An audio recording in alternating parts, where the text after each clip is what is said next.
Hello everyone, and welcome back to part 2 of how to fix the leak by putting a new seal on my 2007 Lincoln Town Car. Now, I was planning on making this a full video, but my phone decided to turn off and save the video before I could finish, and I was not able to re-edit the video into both parts into one video, so this is just going to be part 2. If you want to see how this started, how to take it all apart, and how to clean this up, refer to part 1. But anyways, it's very important to make sure you have a clean surface, because when you're using silicone like this to make a seal, you want the surface to be very clean, because if you have too much dirt here, it can not stick very well and not make a very good seal. So the seal is obviously going to go around here and kind of around like this. You can kind of see the outline of where the dirt was. So once you have that clean, you're going to want to come over here to this plastic tray. As you can see, you got this old foam seal on here that's obviously not working anymore because it's pretty much decayed. You're going to want to peel this off and make sure you get all of it, which might be kind of hard with how old this seal is. Yeah, that's going to be kind of a pain to get off, but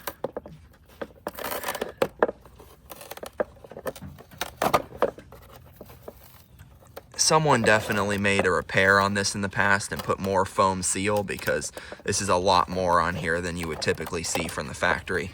And sometimes there'll be foam seal still stuck to here, but for mine, it all came off with the tray.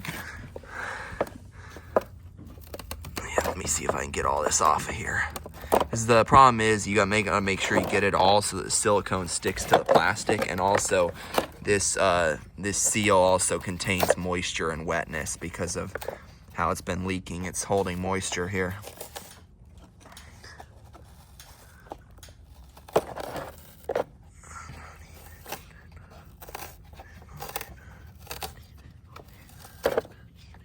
Alright, there's the main part of it, but we're going to have to kind of work to get the rest of that off.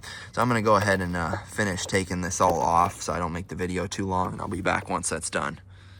Alright, so that took me a minute to clean that off, but this is kind of what it's supposed to look like once you get the old gasket off.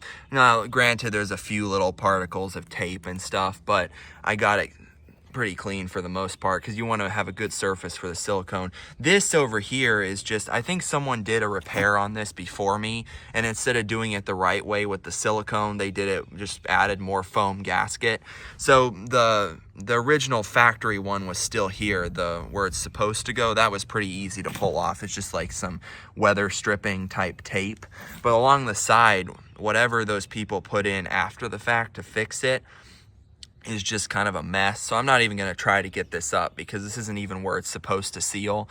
This is actually the correct seal area over here. I honestly don't even know why they put it over here, but oh well. And then this is kind of what it's supposed to look like right here. Pretty clean. I think there's some sort of other seal below this or something. I'm not really going to mess with that, because as long as we seal this up, it should be good. So I'm going to go ahead and get started with the silicone here. It's like a screw in here to keep it from drying up.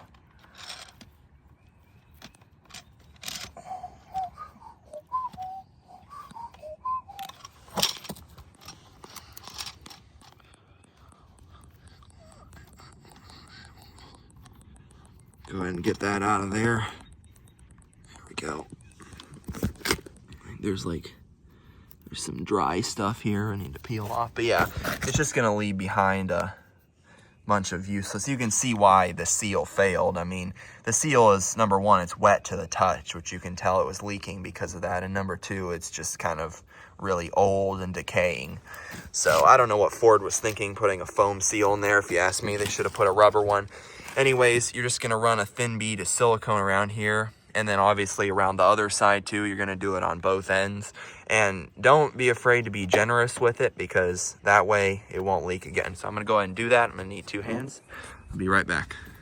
Alright, so this is kind of how it should look once you have the silicone there. Like I said, don't be afraid to be generous with it. It's better to have too much than to have too little, because once this stuff's on there, you're not going to want to try to take it apart again. Then over here, we got our bead around there as well. And thankfully silicone doesn't dry too fast, so you do have a little bit of a window there between putting it on and trying to get it in there.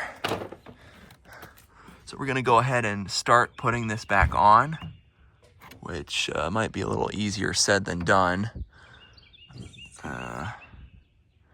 Yeah, so this is basically a before. You can see the silicone and the silicone. I'm gonna need 2 hands to do this, so I'm gonna once again pause the video and show you what it looks like when it's back on. All right, so I have it back in there now. When you are putting it back in though, you gotta be careful. You gotta be careful when taking it out as well, but it's pretty hard to squeeze in here because there's not much room, because it's gotta go underneath this piece over here.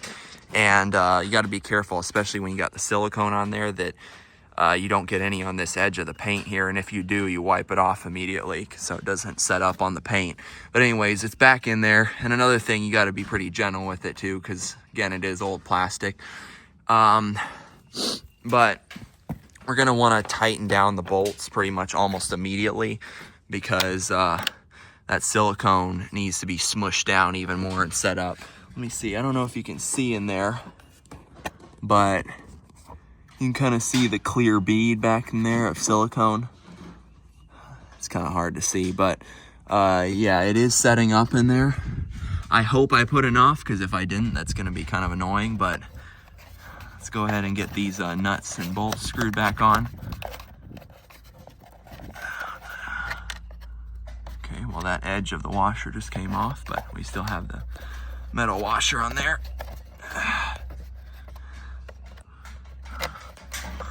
And I know some people will put silicone around these bolts over here as well to seal it up even more, but number one, and you can refer back in the video when I showed you this thing off, but number one, these bolts are way off to the right just by themselves. They don't have anything to do with this area at all, so it doesn't matter if it leaks through those bolts. And also, I have pretty good washers on these, so they should be okay. So let's grab the socket here.